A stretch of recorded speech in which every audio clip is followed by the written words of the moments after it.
Glória a Deus. Aleluia. Cumprimenta a igreja com a paz do Senhor Jesus. Amém? Amém. Aleluia, Jesus. Glória a Deus. Porque não me conhece, sou a pastora Simone, esposa de Jair, filha dessas três moças maravilhosas. Amém? Sou uma doce da pastora Sil. Aleluia, glória a Deus. E hoje eu vou estar ministrando a palavra oficial. Amém? Que está lá em Ageu 2, 8 e 9. Aleluia. Ageu 2, 8 e 9. Amém? Glória a Deus. Glória a Deus. Aleluia. Aleluia. Aleluia, Jesus. Glória a Deus. Amém? Amém. A palavra do Senhor diz assim: minha é a prata e meu é o ouro, diz o Senhor dos Exércitos. A glória da última casa será maior do da primeira, diz o Senhor dos Exércitos. E neste lugar darei paz, diz o Senhor dos Exércitos. Amém? Ore comigo e por mim.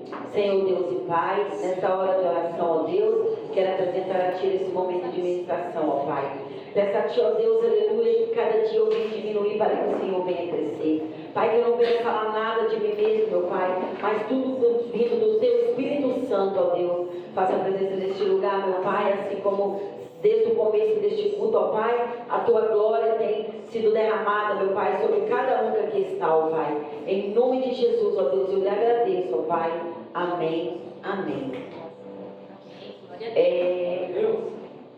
Eu daria um tema para essa palavra: a glória de Deus muda história. Aleluia. Aleluia, Jesus, glória a Deus. Vejamos, aqui nessa palavra tem duas promessas. Amém? São duas promessas: glória e paz. Aleluia. E aqui também diz assim, ó, diz o Senhor dos Exércitos. Nessa frase é para que nós venhamos saber que não é o homem que disse, não é o pastor, não é o profeta, é o Senhor dos Exércitos que nos diz. Amém? Amém. Glória a Deus. Vai ter paz e vai ter glória. Glória a Deus. A glória será maior que a casa anterior. Aleluia, Jesus. Quero que a igreja guarde bem essa mensagem de hoje para que você venha entender o porquê algumas coisas nós passamos em nossas vidas. É verdade. Não é em vão. É porque nós vemos o momento. O nosso Deus vê lá na frente. Aleluia. Amém? Mas para que a gente venha entender esse versículo, a gente precisa conhecer a história. E quando Ageu se refere sobre a comparação desta casa, ele se refere a um templo antigo. Um templo que foi construído lá atrás, né? O primeiro templo pela mão de Salomão. Ele estava falando desse templo, desta casa. E como todos nós sabemos, o templo de Salomão, ele era um templo grande, ele era um templo bonito e era um templo rico, porque ele foi construído com prata, com ouro, com bronze, né? Um templo muito grande que aos olhos humanos, né, naquela época era impossível alguém fazer outro. E no capítulo 1 e 2, se vocês lerem todo aqui, o capítulo 1 e 2 de Ageu, o povo de Israel estava preocupado apenas com as suas necessidades. E estavam se esquecendo de construir um novo templo. Por que um novo templo? Porque aquele templo que existia antes, que é o templo que Salomão fez, ele foi destruído. Porque houve uma guerra. Houve uma guerra com a Babilônia, com outras cidades, e aquele templo foi totalmente destruído. Não bastou o tamanho, não bastou o ouro, não bastou o preço, não bastou a fortuna que estava naquele templo. Ele foi destruído. E também o povo começou a construir casas. Ao invés de eles se preocuparem de construir um novo templo, um novo lugar, porque sem o templo não havia oração, sem o templo não tinha culto, não tinha louvor, não tinha oferta, não tinha sacrifício. O povo não buscava mais. Por quê? Porque eles olhavam a situação deles, que não tinha condição nenhuma, que afinal de contas eles estavam passando por um período pós-guerra, então perderam tudo, tiveram que começar tudo de novo. Então eles olhavam a condição deles e não fazia mais nada. Não pensou em construir um outro templo. Eles pensaram em construir a casa deles. É o que eles acharam que na condição deles é o que dava para fazer. Só que isso não agradou a Deus. Porque, igreja, nós somos o templo. Aleluia. Ainda que não tinha condição, ainda que não tinha um salão, né, uma loja, não sei o nome que pode dar mais a isto, eles eram o templo. O nosso corpo é o templo do Senhor. Aleluia. Eles podiam reunir até mesmo na casa que eles fizeram e começar a orar a Deus. E começar a buscar a Deus. Porque o nosso Deus, ele não está preocupado com preço. O nosso Deus, ele não está preocupado com estética. É verdade. O nosso Deus está preocupado com o que ele vê por dentro de nós. Muitas das vezes a gente olha para nós mesmos e começamos a comparar com outras pessoas. Ah, eu não consigo pregar igual fulano. Olha vestes, olha aparência, é gordo, é magro, é alto, é baixo, é cabelo grande, é cabelo pequeno, é cabelo tratado, é cabelo que não trata. Só nós olhamos isso. E nós aprendemos isso quando Samuel foi lá ungir o rei, né? Que ele esteve lá na casa, esqueci o nome agora, da casa de Jessé, para ungir o rei que Deus revelou. Chegou lá, passaram-se todos os filhos de Jessé. O mais bonito, o mais forte, o mais alto, o mais inteligente, o que conseguia mais. Quando passou todos, Samuel olhou para aquele último lá, o mais forte, falou, deve ser esse, né? Aí Deus falou no coração de Samuel, Samuel, eu não sou como o homem que olha a aparência, eu olho o coração, não é nenhum desses. E quem que foi, gente? Aquele pequenininho, franzininha, chumbadinho, ruivinho, que estava lá cuidando das ovelhas. Porque naquele coração havia pureza. Então, quando esse povo estava preocupado demais com a estética do templo, Deus virou e falou com eles assim, meu é o ouro, minha é a prata. Quando Deus falou essas palavras, creio eu que ele queria dizer assim, eu sou Deus que com uma palavra eu mudo história. Eu sou um Deus que sou dono do ouro e da prata. Se eu quiser fazer um melhor do que o antigo, eu faço.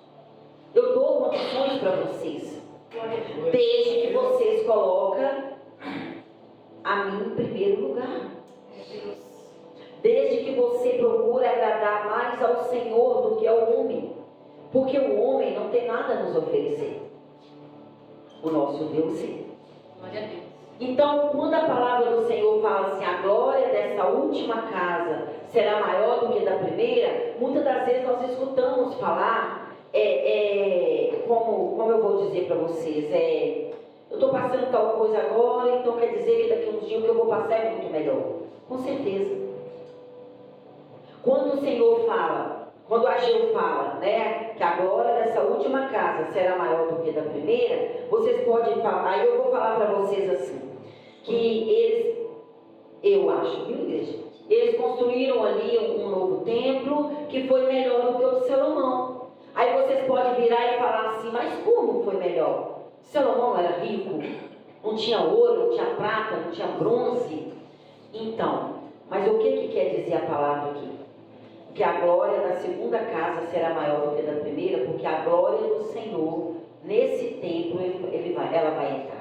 Aleluia! No segundo templo, a glória do Senhor vai entrar. Glória a Deus! Aí você pode me perguntar, pastora, mas Salomão não fez o templo, não foi para Deus? Foi para Deus, mas ainda faltava algo, que no segundo templo foi maior. Sabe quando a glória da segunda casa foi maior do que da primeira? Quando Jesus entrou. Aleluia! No segundo templo, Jesus entrou. Glória a Deus! No primeiro templo, não. Mas no segundo teve presença. Aleluia! No segundo templo, ali estava Jesus. Aleluia! Amém? Glória a Deus! E uma coisa que vocês nunca podem esquecer é que o Deus a qual servimos é mestre em mudar histórias. Amém? E o que eu quero dizer para vocês hoje é que quando Jesus entra, algo tem que mudar. Quando Jesus entra, nada continua da mesma forma. O primeiro templo foi destruído, acabou com todo o preço, todo o ouro, toda a beleza, mas com a guerra que teve, como eu já falei, né, a Babilônia, outras cidades, ele foi totalmente destruído. Mas quando Jesus se faz presença em algum lugar, tem como ser destruído, igreja? E ele fez presença no segundo templo, teve a entrada do Senhor. E hoje aqui, vou falar aqui, ó, tecnicamente, o primeiro templo, o templo de Salomão, era maior, mais bonito, mais caro, né? Porém, igreja, o que eu quero falar para vocês? Talvez a gente está preocupando muito para aparecer. A gente está preocupado demais para falar, né? Aí eu vou fazer, que a pastora Silveira, né, pastor? Aí os irmãos, eu vou fazer, que aí o pastor Elcio vai ver, né? Aí vai lá para o ouvido da bispa, do bispo. Tem a presença? Porque se não tiver a presença, nem eles vão perceber. O que nós precisamos buscar cada dia é a presença do Senhor na nossa vida. É deixar que o Senhor entre. Porém, tem um detalhe. Nós só vamos perceber que o Senhor entrou na nossa vida, na nossa história, no nosso lar, quando a gente começar a observar as mudanças dentro da nossa casa. Quando a gente começar a observar as mudanças no nosso comportamento, no nosso eu, no nosso modo de pensar, no nosso conceito, né? Quando o Senhor faz presença na sua história, algo novo vai acontecer. Aleluia! Quando o Senhor se faz presença no seu trabalho, a honra vai descer sobre a tua cabeça. Glória a Deus! Quando o Senhor se faz presença na sua vida, no meio da tua parentela, eles vão começar a ver, tal pessoa mudou. Essa não é a mesma coisa. Eu quero falar para vocês algo. Como eu sou de Belo Horizonte, eu torcia para o Atlético, lógico, né? Ou é Atlético ou é Cruzeiro, então a gente escolhe um time, e o time que era meu, que eu torcia, era o Atlético. Porém, houve algumas vezes que eu perdi amizade de parente. Eu tenho uma tia que tem 6 filhos homens, só um que não é policial, e tudo cruzeirense. E eu chegava lá, botava para torar, era só não mexer. Mexeu, o Galo podia ter ganhado ou perdido, porque tinha discussão. E eu nunca lá.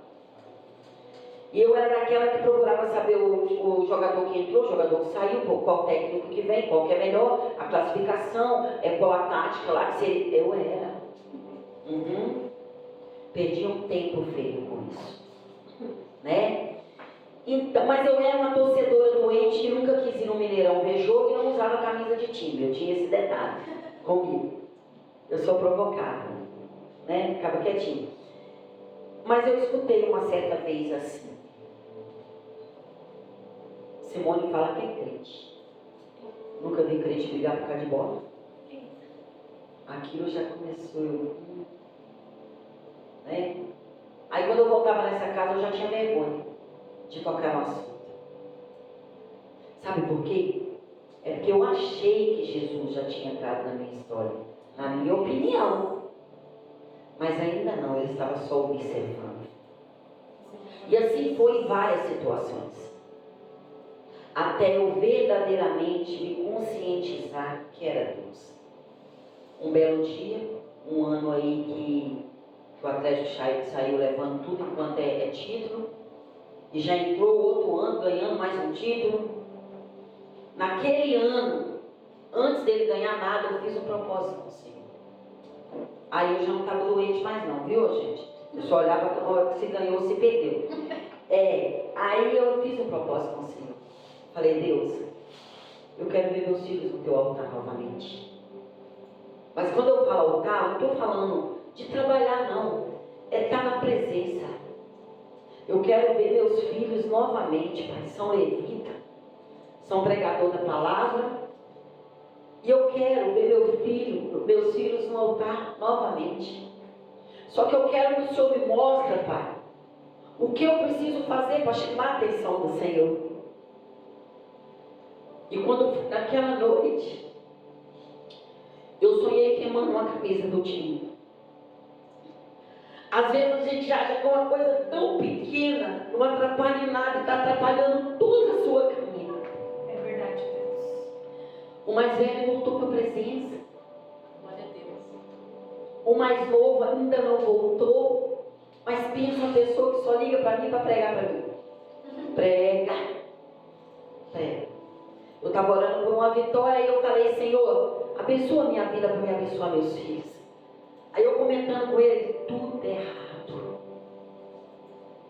Eu estou casado e o Tiago tem 2 filhos. A senhora não tem que preocupar de ajudar a gente. É nós que temos que cuidar da senhora agora. E foi lá na palavra.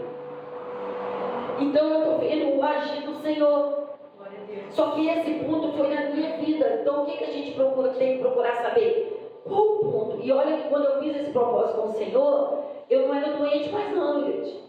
Não estava mais não. Eu já estava assim, igual eu falei, só querendo ver eu para cá mesmo. Eu pensei, né? Mas o Senhor veio aqui dentro. E talvez aquilo estava atrapalhando. Aí um dia eu cheguei na igreja, a bispa, eu não sei se ela pregou, se ela só foi encerrar o culto. Aí eu só sei que ela falou um negócio lá, eu acho que é do Palmeiras. Aí alguém falou lá na cadeira, né? A bispa do Palmeiras, ela, sou não, eu já sou curada. Aí eu ouvi aquilo. Por que eu estou tocando nesse assunto? Porque talvez você está esperando a tua glória chegar e um pontinho à toa pode estar atrapalhando. É verdade, Deus.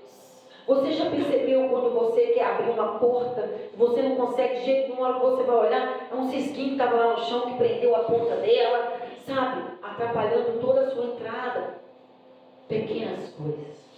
Jesus. Então aqui, o que eu quero trazer para a igreja hoje?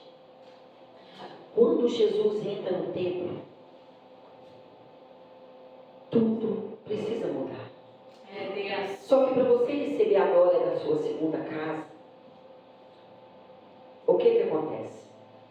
Você vai ter que passar pela primeira. E a primeira casa, ela pode ter decepção, destruição, perda, muita tristeza. Talvez ela vai ter traição. Talvez a primeira casa, ela vai ter que ter renúncias que a gente não quer fazer.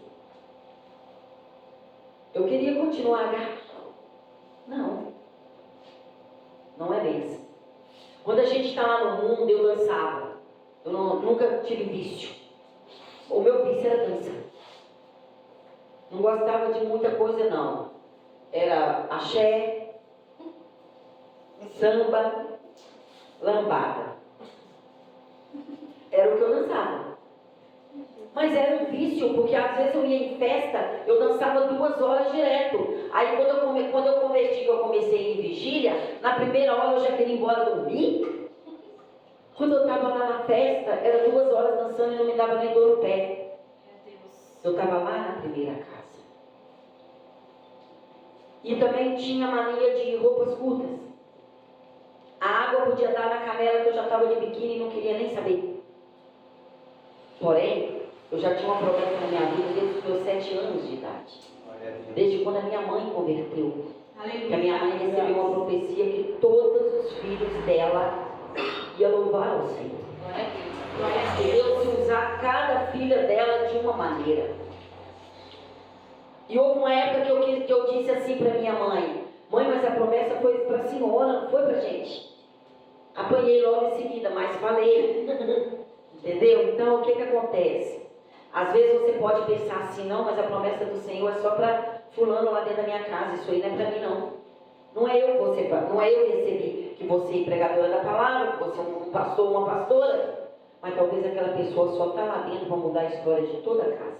É verdade, Deus. Talvez o chamado daquela pessoa vai mudar a história de toda a casa. É, Senhor. Então assim precisamos passar pela primeira casa, se a gente quer alcançar a segunda. Quantos aqui de nós não querem viver de milagres, de portas abertas, de soluções resolvidas, de problemas resolvidos? Quantos de nós não quer viver, já tendo cura, adoeceu hoje, amanhã já está curado? Quantos de nós? Mas não tem como adquirir a glória da segunda casa, do segundo templo, sem você passar pelo primeiro. Quando eu estava procurando uma palavra, o Senhor me deu essa palavra. E eu levei para outra interpretação. O Senhor falou, não. Primeiro você vai explicar como veio o segundo templo. A destruição do primeiro. Porque a minha igreja precisa saber que às vezes para alguma coisa dar certo, eu vou consertar outras. Quando você reforma uma casa, você faz o que primeiro? Você derruba o que você não quer mais. Quando você está dando uma faxina, o que você faz com a sua casa? Tudo fora do lugar. É móveis para cima, isso se você não joga ele lá no terreiro, né? E rasta uma coisa e rasta outra. Mas e depois, quando está tudo organizado? Dá vontade de deixar ninguém entrar dentro de casa. É verdade. Né? Ninguém sentar na cama, ninguém usar o banheiro. É essa vontade que dá. Uma reforma. Nós inventamos de fazer uma reforma na nossa casa lá, né? Que ela era de um tamanho. Aí o Senhor olhou e falou, não, né? A família é bem pequenininha, então eu vou precisar crescer essa casa. Irmão, sangue do cordeiro, todos os dias eu tinha que colocar sofá para cima, tampar sofá, tirar o almofada, tampar, e tampar a cama, e tampar tudo por causa do pó não ir. Mas quando a gente viu tudo organizadinho, a gente nem acredita. Quando a glória da sua segunda casa chegar, você não vai nem acreditar. Aleluia! Você vai olhar e vai falar, eu não acredito que foi eu que passei por isso tudo. Eu não acredito que por tantos anos eu passei por esse sofrimento e hoje eu estou aqui testemunhando. Porque saiba você, que tudo que você passar lá na primeira casa é para testemunho. É para glorificar o nome santo do Senhor. Eu creio, Senhor Jesus. Estava eu ali achando que estava tudo bem. Quem não quer ter um casal de filhos assim logo de cara? Né? Ah, já tem um homem, uma menininha, aí tá bom. Então eu tinha meu casal de filhos. Eu tinha a Tamara e eu tinha o Tiago. Aos 6 anos a Tamara deu leucemia.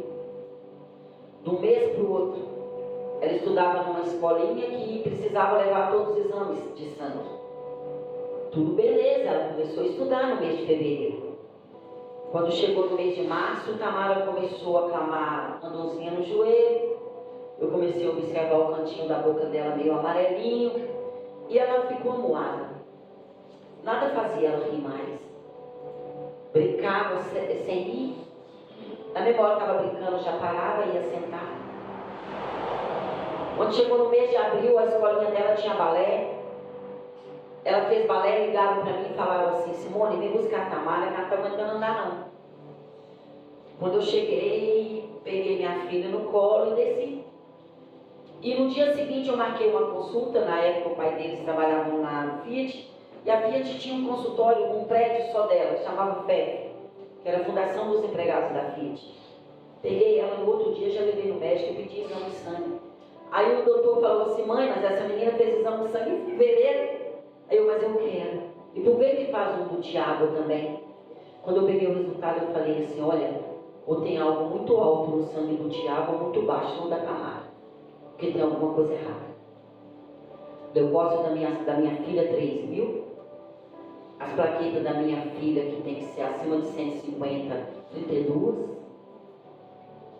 Então, quando eu cheguei, eu mostrei o resultado, o doutor simplesmente virou para mim e falou assim, sua filha está com leucemia. Eu estava esperando alguém virar e falar brincadeira, mas não falaram não. Era como se tivesse aberto um buraco no chão e me jogado dentro. Ali minha filha passou por todos os tratamentos.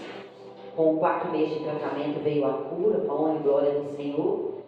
E ela continuou ali durante 1 ano, indo no hospital de 2 em 2 vezes, tomar injeção de hormônio. Mas quando ela chegou aos seus 9 anos, o Senhor a recolheu com a primeira dengue hemorrágica de Betim. E aí logo em seguida o Tiago ficou mudo, que é o meu mais velho, ficou mudo 8 meses. E ali foi a correria para o meu filho voltar a falar por causa da perda. E o conselho dos psicólogos era, você precisa engravidar novamente. Ele precisa ter o gosto do ganho. para se livrar da perda. Foi eu para o joelho, para a oração, porque o que eu quero passar para a igreja é que ninguém chega na glória do segundo templo sem oração. É verdade. Verdade. Ninguém chega lá. Como está a sua oração? Obrigado, Senhor, pelo dia que o Senhor está me dando hoje. Obrigado, Pai, pelo dia que o Senhor me deu. Estou indo dormir.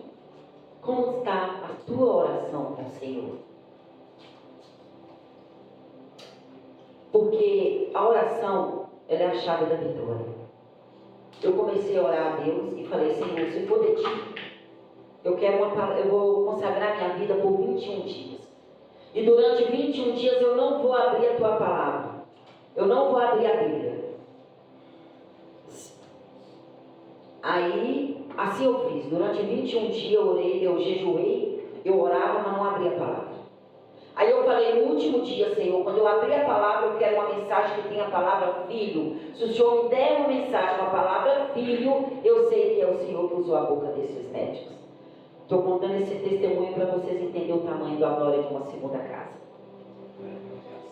E quando terminou, eu abri em Jeremias 1, me parece, que fala que fulano é filho de Ciclano, filho de Ciclano, eis que eu te conheço desde o ventre da sua mãe. Eu disse, amém, amém, amém. Já entendi. E o Senhor me deu Iago. Com 4 meses de gravidez, o Iago já mexendo na minha barriga, o Tiago já começou a soltar som. Hoje ele ainda gagueja um pouquinho, mas aquilo para falar era um salto desse tamanho e não saía nada.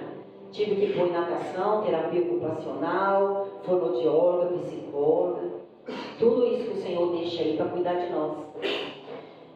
E meu filho voltou a falar. Aleluia. Passou-se 6 anos, o Senhor me presenteou com a Amara. Aí as pessoas falam assim, você colocou o nome da sua filha devido a que você perdeu? Não. Um dia orando ao Senhor pela madrugada, olha aí a oração. E o Senhor, eu falava assim, Senhor, eu acho tão lindo quando as pessoas falam que o Senhor revela o nome do filho. Revela para mim. E eu ainda não sabia o sexo. Aí eu sonhei que tinha acontecido uma festa na minha casa, o pessoal indo embora, o meu pastor perguntava assim, qual vai ser o nome da sua filha? E eu respondia, Amara. Um mês depois eu fiz ultrassom e era menina. Aí já começou a alegria, porque eu perdi minha moça. Aí quando foi um belo dia eu comecei a sentir umas dores. E procurei um médico, isso eu me cuidando e amamentando. O médico virou para mim e falou assim, mãe, vou passar uns exames para a senhora e juntamente com esses exames eu quero um exame de gravidez. Eu falei, não doutor, não tenho condições porque eu acabei de ter, eu estou amamentando. Ele está assim, mãe, que seja uma gravidez. Porque se não for, vou precisar internar a senhora porque o problema é sério. Aí, naquele dia eu fui no ministério perto da minha casa. E lá Deus usou o irmão para falar assim, eu amamentando a Amara. Deus usou o irmão para falar assim, eu quero falar para essa mãe aí que está com essa criança. Deus manda te falar que aquilo que era para ser maldição, Ele está transformando em bênção hoje. Aleluia. E quando eu fiz o exame, eu estava grávida de 5 meses. Eita glória. A Laura é prematura de 4 meses. Então, mas eu ainda não sabia o sexo. E no dia que eu fui fazer o ultrassom, eu estava na cama, a médica fazendo o exame. Antigamente era a médica fazendo e uma enfermeira atrás, num outro cômodo, né, avaliando. Hoje é ali na hora. Quando ela falou que era menina, eu comecei a chorar. E ela perguntou, mãe, por que você está chorando? Eu fui contei a história. Eu falei assim, Deus me levou uma princesa e está me dando 2. Glória a Deus. Aí a enfermeira saiu de trás chorando, aí a médica falou, que chorou esse? Aí essa enfermeira falou, é porque Deus me acordou às 3 horas da manhã e mandou falar para uma mãezinha que ia entrar aqui hoje, que a glória da segunda casa vai ser. Aleluia! Glória a Deus!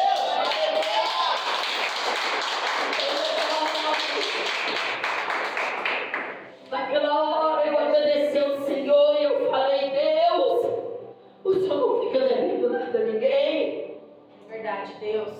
Quando o Senhor quer, nada impede. passar um filme na minha cabeça. Quando eu descia minha filha ali naquele cemitério, eu falava: filha, eu prometi que eu não ia chorar. Mas eu só quero te dizer algo. Muito obrigado por eu ter sido sua mãe. O Senhor precisa ver gratidão no nosso coração até na hora da tristeza. Verdade, Deus. Agora, a primeira casa, eu quero dizer para vocês que nunca vai ser tão boa, não. Tanto é que o Salomão fez o primeiro templo para o Senhor, a coisa mais maravilhosa, mas ele foi destruído. Hoje o que eu quero falar para você é que deixa que o Senhor destrua tudo aquilo que está atrapalhando a tua chegada na segunda casa. Aleluia. Se é no ministério, pastora, mas eu já fui de outros ministérios, eu nunca gostei de pregar. Não gosto nem de arriscar, não. Deixa morrer essa primeira casa. Deixa cair, deixa que o Senhor faça de novo. Porque Ele vai fazer de novo. Aleluia. Eu gosto muito de quando eu trago a minha palavra, eu trazer um testemunho. Quando eu trago a palavra, eu trazer um testemunho. E não para por aí. A Laura ainda pequena nos meus braços. Uma bênção. Ai, Jesus. Eu nunca precisei. Minha casa tinha uma varanda aérea. Eu nunca precisei de cercar ela por filho nenhuma pela Laura. Eu tive que pôr uma tela, a qual depois ela pegava um garfo e desfazia a tela para furar o buraco. Ela disse que não, mas eu acho que foi ela que incentivou a Mara a subir pelo pé de goiaba e ir na laje. Então, o que acontece? A Laura sempre teve muito cabelo. Eu amarrava o cabelo dela aqui em cima, quando eu tirava a buchinha, aquele negócio caía de tanto. Ela já nasceu com muito cabelo. Aí o que acontece? Um dia ela também recebeu uma profecia. Que para cada fio de cabelo dela, Deus daria um livramento. Aleluia. E aquilo, ela passou uma vida de muitos livramentos. Mas, irmãos, o dia que a Laura estava no salão lá em Betim, cortando o cabelo dela para doar para o hospital do câncer, o cabelo dela era cá embaixo, ela cortou aqui assim. O Senhor veio no meu ouvido e falou: a cada fio de cabelo eu vou dar um livramento. Para cada fio de cabelo eu vou dar uma cura. Aleluia. E a moça que recebeu, que a gente foi lá na orca, onde a gente entrega o cabelo, falou assim: você sabia que esse cabelo seu vai dar para completar 3 perucas? Aí ela virou e falou: mãe, então é através do meu cabelo, dessas perucas, que as meninas vão ser curadas. Aleluia, Deus. Irmãos, isso é a primeira casa. Quando Deus enviar algo para a sua vida, saiba que é para mudar a tua história. Aleluia. Pastora, mas doeu, mas é para mudar alguma área. Pastora, mas eu perdi. Não perdeu. Eu sempre falo que a minha filha foi embora, porque morrer é aquilo que você não quer escutar mais. Eu sempre falo: foi embora.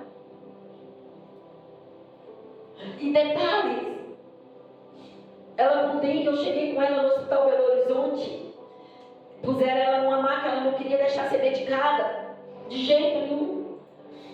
Aí ela só virou para mim e falou: mãe, me põe um apartamento. Eu falei: põe, vou lá na portaria trocar os papéis. Quando eu fui na portaria trocar os papéis, que eu voltei, que eu olhei nos olhos da minha filha, ela olhou para mim, eu falei: Deus, como mãe o Senhor sabe o que eu vou pedir, mas com tudo que seja feito, teu querer, tua vontade. Eu só não sabia que ia durar 10 minutos.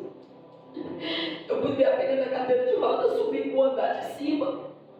Quando a gente estava indo para o apartamento, ela só olhou pro meu olho e deitou na minha mão. E o Senhor me levou.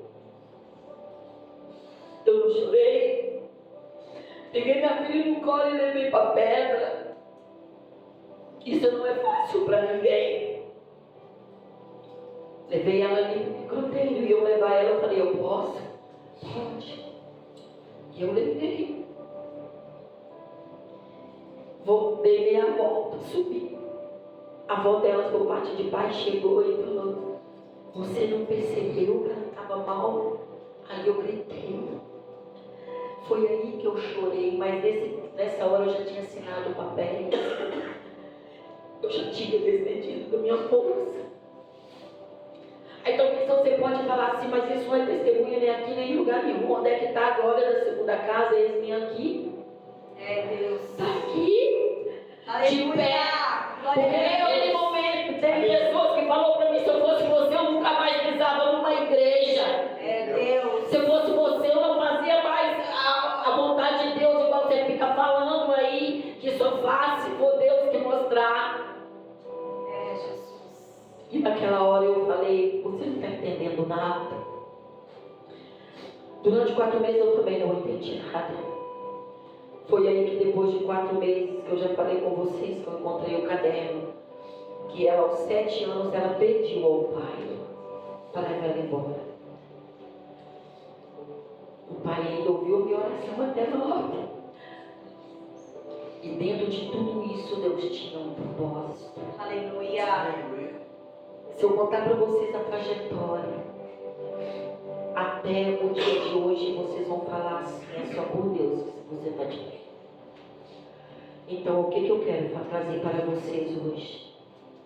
Eu não sei o que você está passando. Eu não sei o que você já perdeu, o que você tem que perder. Primeira coisa que a gente tem que perder é o pecado de estimação. É verdade, Deus. Não é na época de vocês, né? A música da Gabriela, eu nasci assim, eu cresci assim, vou morrer assim. Mas tem uns crentes que é crente de Gabriela. Misericórdia, Jesus. Não quer largar o que é o costume da vida inteira, não. Mas eu quero dizer para vocês que se Deus tem um propósito na sua vida, Ele vai limpar essa primeira casa. Porque você precisa chegar na segunda casa. Glória a Deus. Não impede a bênção do Senhor na sua vida, não impede o agir de Deus na sua vida. É verdade. Simplesmente ore e fala, Pai, faça da minha vida o teu querer, a tua vontade, porque a partir do momento que nós levantamos a mão para aceitar Ele, a nossa vida não nos pertence mais. É Deus. E o que eu quero dizer para vocês hoje, para encerrar, está vindo coisa nova aí. Glória a Deus. Aleluia. Tem resposta do Senhor chegando. Glória a Deus. Tem Eu papéis creio, sendo Senhor. assinados. Tem Aleluia. portas sendo abertas. Eu creio, Deus. Tem cura batendo na porta. Aleluia. Amém? É só você tomar posse e deixar que Deus trabalhe em tua vida. Amém? Os levitas podem subir, fazer um minuto de oração e já estou entregando. Amém? Senhor Deus, muito obrigado. Muito obrigado, ó Pai, por essa palavra hoje, Senhor. Muito obrigado, ó Deus, pelo teu querer e a tua vontade na minha vida, Senhor. Pai, para cada testemunho, ó Pai, que aqui eu contar, eu sei que não é de mim, porque é o Senhor que me revela, é o Senhor que toca no meu coração, e que seja para engrandecer a vida do teu povo, da sua igreja, meu Pai, e não a mim, Senhor, que cada dia eu diminua, mas eu quero que o Senhor cresça em minha vida, em nome de Jesus, ó Pai, é o que eu te peço e lhe agradeço, em nome de Jesus. Amém.